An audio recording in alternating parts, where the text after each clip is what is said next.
এইখানে তেতিয়া নহ'ল ছাৰ মাজৰ মানুহ বনালো আৰু ঠিক আছে মামা হাঁহিটো মামা এই ইয়াকে এতিয়া বাজৰ মানুহ বনাই দিম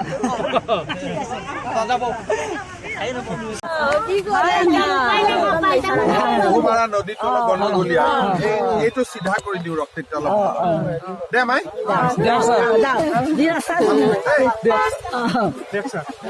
নদী তালুকা ঠিকে কৰি আছে না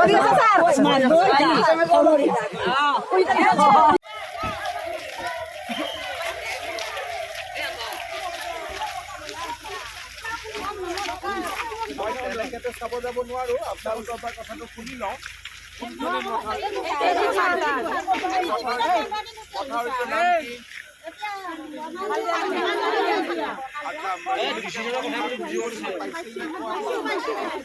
ভাল পোৱা নাই নেকি আপুনি কি হ'ল কওকচোন মানে কষ্ট পালে নে খাওয়া বোৱা পাইছিল নে নাই